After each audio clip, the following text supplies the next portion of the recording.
صبح کی پہلی روشنی قوم لوط کی بستیوں پر پھیلتی ہے۔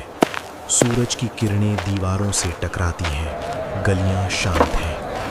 بستی کے لوگ اپنے روزمرہ کے کاموں میں ویست دکھتے ہیں۔ شانتی کے نیچے گہری برائی چھپی ہوئی ہے۔ لوگ کھلا گناہ کرتے ہیں۔ قوم کی پہچان گناہ بن چکی ہے۔ شرم اور حیا چھوڑ دی گئی ہے۔ جو کوئی گناہ پر سوال اٹھاتا ہے اسے اجنبی اور دشمن سمجھا جاتا ہے۔ نبی لوط علیہ السلام اپنے گھر میں خاموشی سے بیٹھے ہیں۔ ان کا چہرہ چنتا اور درد سے بھرا ہے، دل پر بوجھ ہے۔ نبی لوط علیہ السلام اپنی قوم کے لیے دعا کرتے ہیں۔ وہ روز قوم کو سمجھاتے ہیں، اللہ سے ڈرنے کی نصیحت دیتے ہیں۔ قوم ان کی بات سننے کو تیار نہیں ہے۔ نبی لوط علیہ السلام صبر کے ساتھ پیغام پہنچاتے ہیں۔ وہ اللہ سے رحمت کی دعا کرتے ہیں۔ قوم کی سبھا میں لوگ جمع ہیں، ماحول تناؤ پورن ہے۔ نبی لوط علیہ السلام سبھا میں کھڑے ہو کر قوم کو سمبودھت کرتے ہیں۔ وہ کہتے ہیں کہ قوم ایسا گناہ کرتی ہے جو پہلے کسی نے نہیں کیا۔ نبی لوط علیہ السلام قوم کو عورتوں کو چھوڑ کر مردوں کی طرف واسنا سے جانے پر ٹوکتے ہیں۔ سبھا میں لوگ ان کی بات سنتے ہیں، کچھ کے چہرے پر اسہمتی ہے۔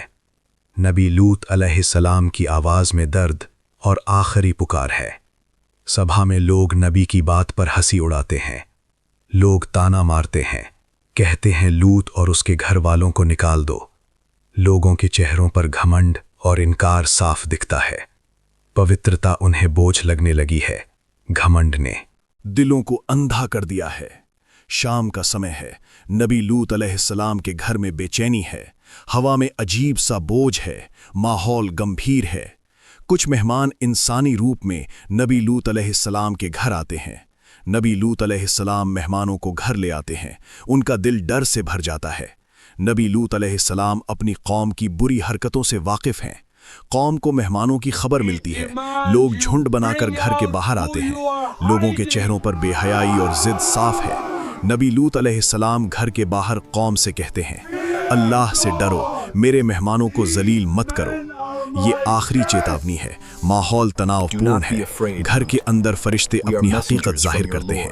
فرشتے اللہ کا عذاب اترتا ہے، زمین کو الٹ دیا جاتا ہے، آسمان سے چنہت پتھر برستے ہیں، گناہ کی بستیاں ایک ہی پل میں تباہ ہو جاتی ہیں۔ ہر طرف تباہی اور وناش کا درشیہ ہے۔ اجڑی ہوئی بستیوں میں سناٹا چھا جاتا ہے۔ اب وہاں نہ ہنسی ہے نہ شور، صرف خاموشی ہے۔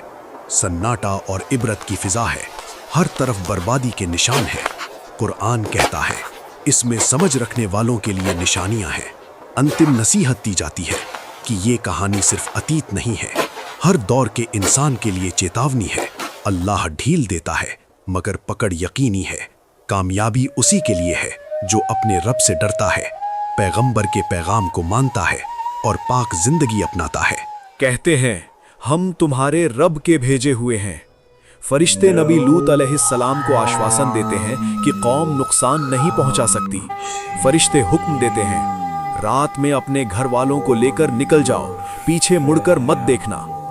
گہری رات میں نبی لوط علیہ السلام اپنے ایمان والے گھر والوں کے ساتھ بستی سے باہر نکلتے ہیں۔ اندھیری رات میں سب چپ چاپ آگے بڑھتے ہیں۔ پیچھے بستی کی روشنیاں دھیرے دھیرے دور ہوتی جاتی ہیں۔ کوئی پیچھے مڑ کر نہیں دیکھتا۔ ڈر اور آگیا پالن کا ماحول ہے۔ صبح ہوتے ہی قوم لوط کی